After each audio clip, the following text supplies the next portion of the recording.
Welcome back to Posted. When we left off, we were watching Frost confront Bench. They're having a screaming match over the fact that Bench has left the group and all because of Rose. And then Bench had this moment where he yelled that he doesn't even like Dungeons and Dragons, which made Frost start laughing. So that's where we left off. Bench looked at me like I lost my mind, and then it hit him too. And he chuckled softly to himself. Which part of Dungeons and Dragons do you not like? I asked breathlessly. Is it the dungeons or is it the dragons? Ben shook his head. None of it, man. I was faking it the whole time. And for some reason, that just made me laugh harder. I thought about so many Saturday nights at Dee Dee's house, rolling the dice with Gathrox the barbarian shouting and swinging, Bench cutting up and carrying on. He really had me fooled. He had all of us fooled. I mean, seriously, you never liked it? I only played because I wanted to hang out with you guys, he said. I stopped, suddenly wiping the hot tears from my face. He wanted to. Past tense. But not anymore, I said, softly smiling. Bench shrugged. I wasn't sure if it was an I don't know shrug or if it was that's how it is shrug. I wasn't sure what to say. I felt drained. I felt all used up. I flashed back to the night my father left, how I had been the first to let go, just a little. I thought about the blank spaces in my mother's senior yearbook, about the empty seat next to me on the bus. I had been here before. I waited for him to talk first, and when he did, his voice was softer. After that game last week, things were just different. I can't explain it. I caught the ball, and they all swooped up, and they lifted me, and they carried me out, and it was almost like I became this other person, you know? I mean, it was incredible. I know, I was there. I saw it, I said. I cheered you on, I thought, even though I thought you probably couldn't hear me. Even though things had already started to change, I was there, and you didn't realize it, I thought. I didn't mean for what happened with you and Dee Dee, and I didn't have anything to do with Wolf. I swear. I had heard people say it. I knew exactly what it meant when they said it, but I didn't get involved, and I didn't write it on his locker. I swear. But you know who did? I pressed. Bench looked back down the street again. I don't think he was looking to see if anybody was there. I think he was looking because he didn't want to look at me. This isn't about you either, I told him. It wasn't about him or Dee Dee or even Rose. This was about Wolf. Bench took a deep breath. Yeah, I know exactly who wrote it. But if I tell you, you got to promise you won't go there and do anything stupid. I promised. I had no idea what I was going to do, but I promised anyway.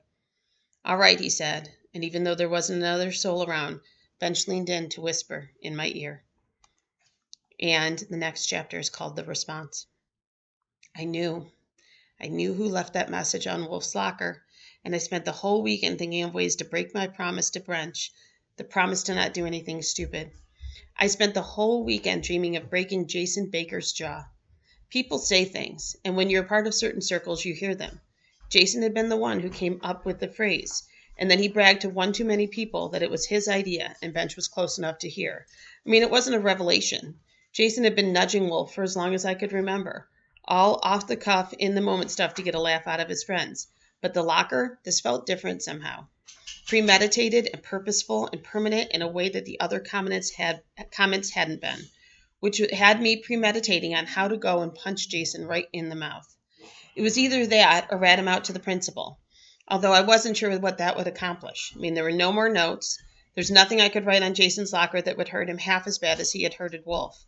But maybe if I could just dislocate his jaw, he wouldn't be able to talk for a while. That would be something. Forget the fact that I'd never once punched anyone before.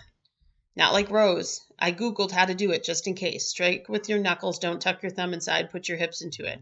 I practiced on my pillow because the wall just seemed too hard.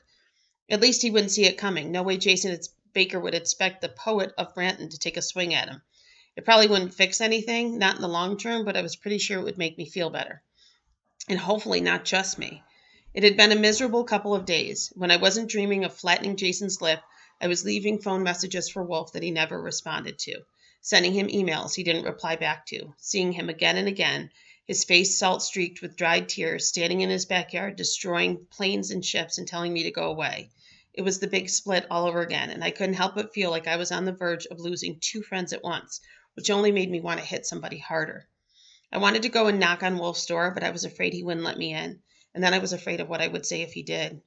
He's not talking to me either, Rose said when I gave in and emailed her my number, asking her to call. It made me feel better at first, knowing that he was ignoring all of us and not just me.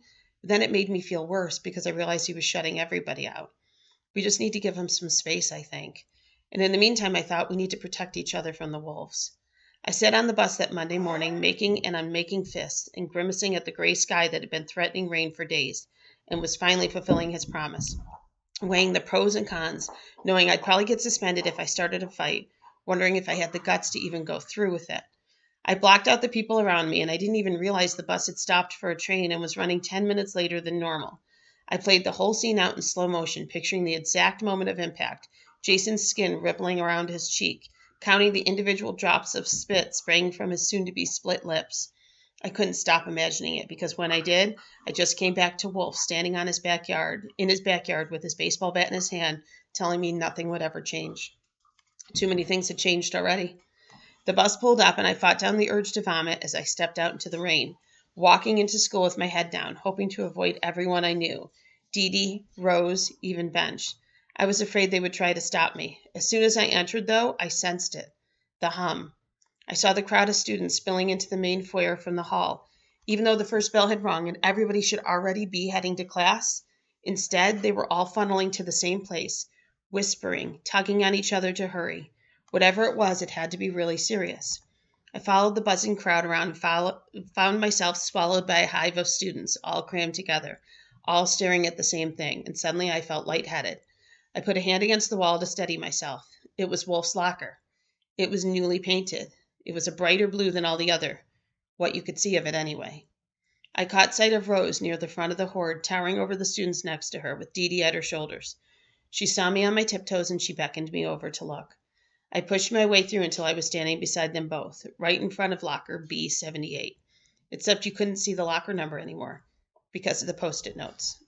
The whole upper half was covered in them. There was at least 100, maybe more. They were different sizes and colors, overlapping like links of a chainmail fence. I stood there and I stared. "Go on," Rose whispered. "Read them." I started reading the closest ones to myself. One said, "You're awesome." Another one said, "You're hilarious." Several said, "Morgan Thompson rocks." One note said, "You're so talented you make me want to puke," which I assumed was a compliment. There were several, "Stay strong and be proud," and there was one that said, "I think you're hot." There were so many notes. Some of the messages had drawings. They were hearts and smiley faces and peace signs. Some of the messages had drawings. There was a rainbow dome done in markers and another done in colored pencil. There was one shaped like a flag. There were quotes, too. There were morphisms. Some of them had a name attached. Henry David Thoreau and Martin Luther King, Taylor Swift. A pink note with fancy cursive said, "Be who you are and say what you feel, because those who mind don't matter, and those who matter don't mind." Whoever wrote it attributed it to Dr. Seuss, although I had my doubts because it didn't rhyme. "Love thy neighbor as thyself," said another one. This one was signed by Jesus. More than one square said, "You're not alone." And there was still more coming. I looked to see students with pads of sticky notes slapping them into waiting hands. Kids leaned against the wall to scrawl something before making their way to the crowd to add a positive message to the locker. The collections of notes fanned out from the center, growing like a virus, sprouting and spreading, proliferating. "They've been coming for 20 minutes, Rose said beside me with her voice quiet. "Not just students, teachers too. Nobody even knows who started it." The second bell rang above us. We were all officially late now. But only a few students bothered to even head off to class, and no teachers even came to shoo us away. I spotted Mr. Sword off to the right. He was handing people Post-it notes. "I wish Wolf was here," Rose added. I looked over at her, and then I bent down and dug into my backpack down to the very bottom, with its broken eraser tops and random bits of paper, and I pulled out the crumpled sticky note, the one I had meant to give back, the one that had been so easily dismissed the first time around. I smoothed it out as best as I could, found the closest empty space about halfway down. I was afraid it wouldn't stick, so I pressed it hard, and it stuck. Wolf's note, the ones he wrote in class. It said, "Words are ghosts that haunt us forever." Behind me I heard a familiar snort of laughter, and I twisted to see the first breakable jaw, and then the rest of Jason Baker's slug-worthy face at the edge of the crowd, whispering something to Noah Kyle. Noah smiled back and then shook his head. I had absolutely no idea what they said, but I didn't care anymore. I turned around and I started pushing my way back through the crowd. I heard Dee Dee and Rose calling after me, "Frost, hang on, where are you going?" I ignored them. I couldn't get to Jason's smile fast enough, and I couldn't get his look out of my head. Sometimes you just have to shut up and do something. Rose could appreciate that, so I got free of the mob and I turned around the corner. And we'll stop there.